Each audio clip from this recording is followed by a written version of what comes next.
नमस्कार, बहुत स्वागत प्रदेश हमारा में। मैं हूं आपके साथ श्रुति श्रीवास्तव। बुलेटिन की शुरुआत करते हुए बताते चले कि लोकसभा चुनाव को लेकर कांग्रेस ने भी कमर कस ली है। बीजेपी की पहली लिस्ट जारी होने के बाद मंगलवार को दिल्ली में कांग्रेस स्क्रीनिंग कमेटी की बैठक हुई। बैठक में सभी सीटों पर चर्चा भी हुई और अब फाइनल मुहर सीसी में लगेगी, यानी कि कांग्रेस इलेक्शन कमेटी में। बैठक में कांग्रेस के प्रदेश अध्यक्ष गोविंद सिंह डोटासरा, सुखजिंदर सिंह रंधावा और नेता प्रतिपक्ष टीकाराम जूली भी शामिल हुए। बैठक में राजस्थान के अलावा अन्य राज्यों के भी कांग्रेस के दिग्गज नेता शामिल हुए।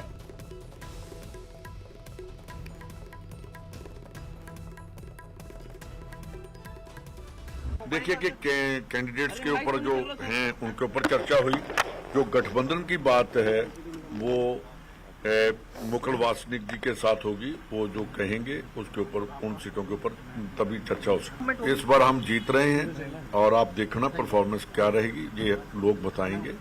और जो हमारी गवर्नमेंट ने पिछली बार काम किए और जो अब राजस्थान में बात है उनके ऊपर हम चर्चा की। और जो अच्छे कैंडिडेट हैं, सबसे बड़े कैंडिडेट हैं, वो कंसेंसस कैंडिडेट हम गठबंधन पर जो हमारी हाईकमांड की जो चेयरमैन है मुकुल वासनिक जी, वो जो उनके साथ बैठकर करेंगे वो हम उसको ही इम्प्लीमेंट करेंगे, क्योंकि ये हमारी स्क्रीनिंग कमेटी की मीटिंग है, गठबंधन की कमेटी की मीटिंग नहीं है। लोकसभा क्षेत्र है, उसके ऊपर हमारा 1-to-1 डिस्कस हुआ है। सभी लोगों ने अपनी अपनी राय व्यक्त की है और कई जगह सिंगल नाम हम सीईसी को हमने सजेस्ट किए हैं और कई जगह पैनल भी बने हैं। अब वो सीईसी के ऊपर है कि वो किस तरीके से सीईसी में स्क्रीनिंग कमेटी के अध्यक्ष और दोनों माननीय मेंबर साहिबान जो नाम सीईसी में लेके जाएंगे, वहां पर डिस्कस होकर के और अंतिम फैसला होगा। सब लोग कांग्रेस पार्टी के अनुशासित सिपाही हैं। पार्टी सर्वे भी करा रही है और आलाकमान जिसको भी कहेगा, जिसको चुनाव लड़ने के लिए भेजेगा, वहाँ सब लोग मिलके लड़ेंगे। और अब भी लड़ ही रहे। खुद लड़ना या कैंडिडेट को लड़ाना या पूरे स्टेट के अंदर काम करना, उसमें कोई अंतर नहीं है। क्योंकि ये भी बात है कि कई बड़े चेहरे हैं हमारे, जिनको हम एक जगह लड़ाकर उनको एक प्रकार से एक जगह बांध देंगे, पूरे प्रदेश में वो लोग नहीं जा पाएंगे। तो ये बात नहीं है, वो लोग वहां भी रहें, पूरे प्रदेश में भी कमान संभालें। राला कमान कहे तो चुनाव भी लड़ेंगे। क्या रालोक को लेकर कुछ आप? और वहीं बीजेपी बाकी बची 10 लोकसभा सीटों पर भी जल्द प्रत्याशी घोषित करने की तैयारी में है। इस सप्ताह पार्टी की दूसरी सूची आने की संभावना है और इन दिन 10 सीटों पर कई दिग्गज नेता भी टिकट की कतार में है। दावेदार बेचैन है। दिल्ली से लेकर जयपुर तक बड़े नेताओं के यहां टिकट के लिए संपर्क का दौर अभी थमा नहीं है। आखिरी वक्त तक आशीर्वाद की उम्मीद में पार्टी के नेता हर संभव कोशिश कर रहे हैं। जानकारों के मुताबिक 10 में से 6 सीटों पर बीजेपी प्रत्याशी बदल सकती है। 4 सीट पर वर्तमान सांसदों को रिपीट करने की संभावना है। दूसरी सूची में महिला प्रत्याशियों को तवज्जो मिलने के आसार भी हैं। अगले 1-2 दिन में दिल्ली में बीजेपी की केंद्रीय कोर कमेटी की बैठक में पहले पैनल पर चर्चा होगी और फिर उसके तत्काल बाद नामों का ऐलान होना तय है।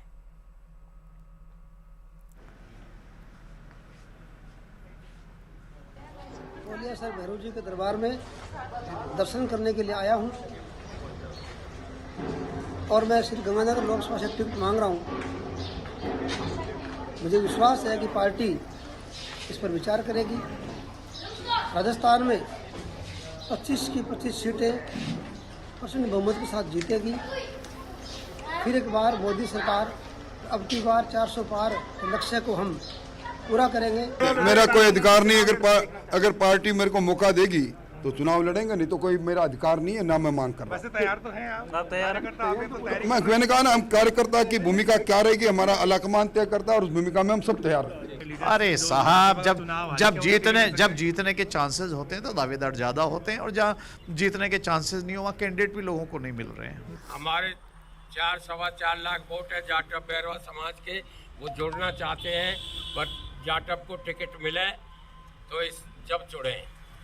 मेरे को कह रहे हैं, सब कह रहे हैं कि जितनी भीड़ जुटानी है, जो कुछ करना है, हम आपके ठेकेदार साथ हैं। अब मैं और मेरा तो निवेदन है कि मुझे आपकी बार मौका दें और टिकट दें, मैं सेवा कर सकूं, सर्व समाज की सेवा करता हूं, सबकी सेवा कर सकूं, पार्टी की भी सेवा करता हूं। मोदी लहर का जुनून बीजेपी के कार्यकर्ताओं और नेताओं में सर चढ़कर बोल रहा है, इसलिए दूसरी सूची में भी बीजेपी प्रयोग करने से नहीं हिचकेगी। जमे जमाई नेताओं के पार्टी टिकट काट सकती है तो विधानसभा का चुनाव हारे हुए नेताओं को भी मौका दिया जा सकता है। आखिर सवाल जीत का है और बीजेपी को यकीन है कि मोदी लहर के दम पर इस बार भी वो मिशन 25 को पूरा कर लेगी।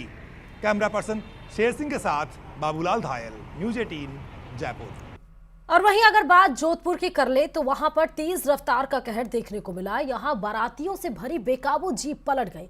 यह हादसा सेतरावा से खालोड़ी रोड पर हुआ, जहां मोड़ पर जीप हादसे का शिकार हो गई। इस हादसे में जीप में सवार 10 से 12 बाराती घायल हो गए। इस हादसे की लाइव तस्वीरें आपके टीवी स्क्रीन पर आपको दिख रही हैं, जोधपुर की, जहां पर बारातियों से भरी जीप पलटती हुई नजर आ रही है, जिसमें आप ये देख सकते हैं कि यह हादसा कितना ज्यादा भीषण था। तो अचानक से आई तेज रफ्तार की यह जीप, किसी को पता भी नहीं चला और चंद सेकंड में जीप पलटी। इतनी तेज रफ्तार, 10 से 12 लोग थे सवार और उसके बाद जीप इतनी अचानक से टर्न हुई, स्पीड इतनी ज्यादा थी, कंट्रोल नहीं हो पाया, जीप गई पलट। जिसमें 10 से 12 लोग बैठे हुए थे, वो सभी पीछे से देखिए आप, क्योंकि जीप पीछे से खुली होती है, 2-3 लोग बाहर निकलना शुरू हुए, 10 से 12 लोग घायल बताए जा रहे हैं। ये है हाई स्पीड का कहर। जोधपुर से ये आप लाइव तस्वीरें अपने देख रहे होंगे, सीसीटीवी फुटेज सामने आया, उसके बाद से ये लाइव तस्वीरें आपको न्यूज़ 18 राजस्थान दिखा रहा है।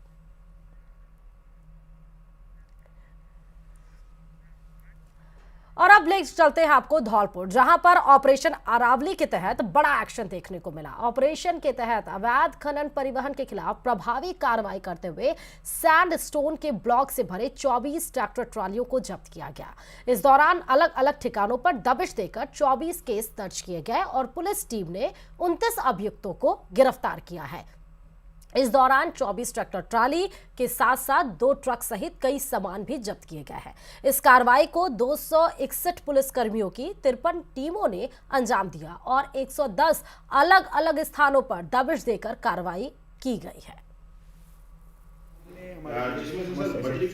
पूरी डीएसटी टीम, क्यूआरटी टीम, मैं स्वयं नेतृत्व करके हर थानों में जो अवैध खनन या अवैध बजरी परिवहन, उसके खिलाफ हमने कार्रवाई की है। टोटल हमने 24 मुकदमे दर्ज किए हैं, अभी और भी मुकदमे दर्ज किए जा रहे हैं और हमने इसमें 24 ट्रैक्टर ट्रॉलीज जब्त की हैं, जिसमें मैक्सिमम बजरी परिवहन के थे, कुछ इसमें पत्थर परिवहन के भी थे, अवैध माइनिंग के भी थे।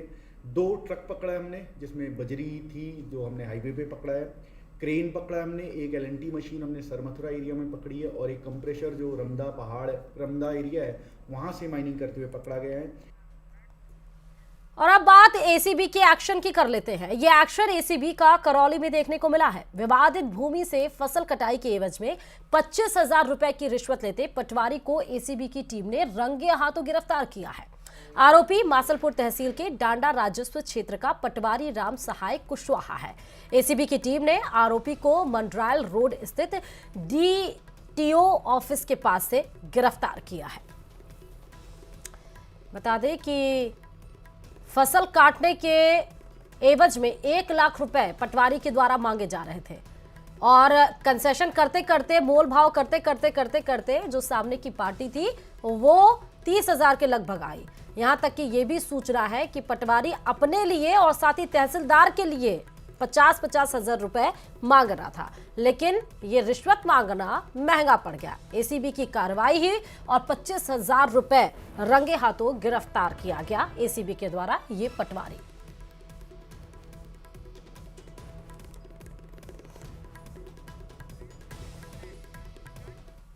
रुकते हैं छोटे से ब्रेक के लिए, देखते रहिए न्यूज़ 18 राजस्थान।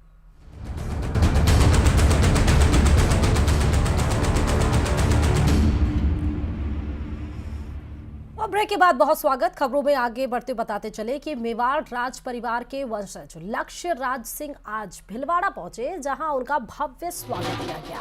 न्यूज़ 18 राजस्थान से खास बातचीत में उन्होंने युवाओं से वोट देने की अपील करते हुए कहा कि हर नागरिक की जिम्मेदारी है।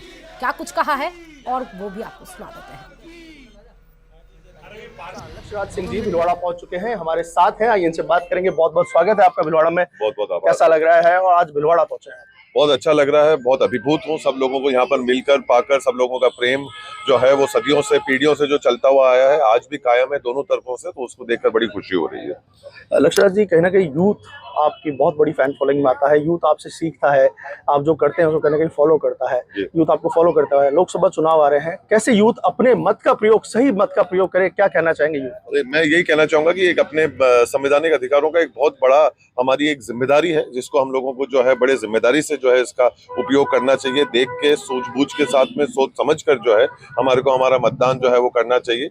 जो हमारे को आज की तारीख में इस आजाद देश के अंदर जो हमारे को एक तरीके से जो हमारे को जिम्मेदारी दी गई, जो हर नागरिक की जिम्मेदारी है, 18 वर्ष से ऊपर जितने भी हैं उनको इसका जो है पूरा सदुपयोग करना चाहिए। और अब बात जयपुर विकास प्राधिकरण की कर लेते हैं, क्योंकि जयपुर विकास प्राधिकरण भ्रष्टाचार और भ्रष्टाचारियों की नर्सरी बन गया है। जेडीए में पट्टा बनाने से लेकर बिलों के भुगतान में भ्रष्टाचार की बखूबी देखी जा सकती है।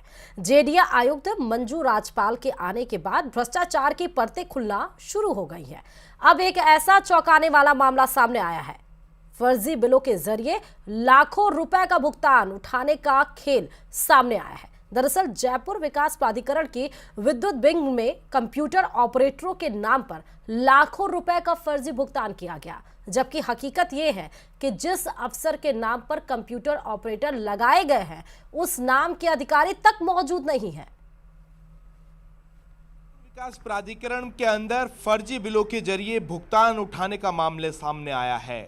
जेडीए की इलेक्ट्रिक विंग के अंदर कंप्यूटर ऑपरेटर ने पिछले 34 महीनों से जिस अधिकारी के नाम से भुगतान उठाया जा रहा है, जो विगत 34 महीनों से जेडीए के अंदर नहीं है, फर्जी सील और साइन लगाकर लाखों रुपए का जो भुगतान है वो उठा लिया गया है। लेकिन अब इस पूरे मामले के ऊपर जेडीए प्रशासन चुप्पी साधे हुए हैं। अभी तक जो दोषी फर्म है green vision human resource private limited, उसके खिलाफ कोई कार्रवाई नहीं की गई है। किसी भी तरीके की जो एफआईआर है वो दर्ज नहीं करवाई गई है। यानी कुल मिलाकर जेडीए के अंदर जो भ्रष्टाचार का जो खेल है वो लगातार जारी है। न्यूज़ 18 राजस्थान के लिए सहयोगी दिलीप चेची के साथ रोशन शर्मा की रिपोर्ट।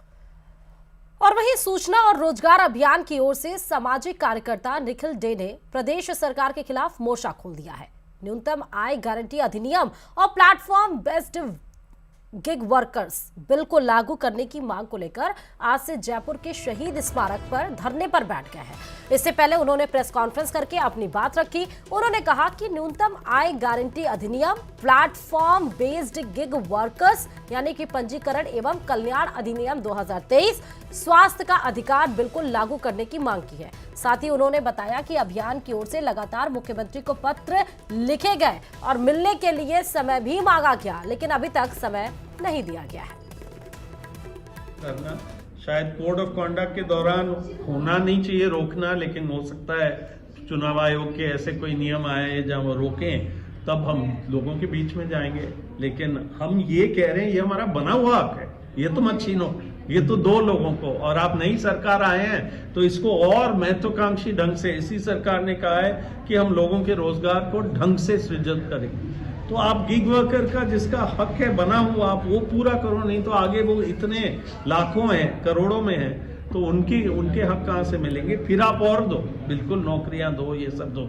रोजगार गारंटी नहीं दोगे तो कहाँ से काम मिलेगा लोगों को? और हमारे घर में आपका स्वागत है। अनंत और राधिका की प्री वेडिंग सेरेमनी में देश विदेश से आए मेहमानों का गर्मजोशी से पारंपरिक नृत्य के जरिए स्वागत किया गया। नीता अंबानी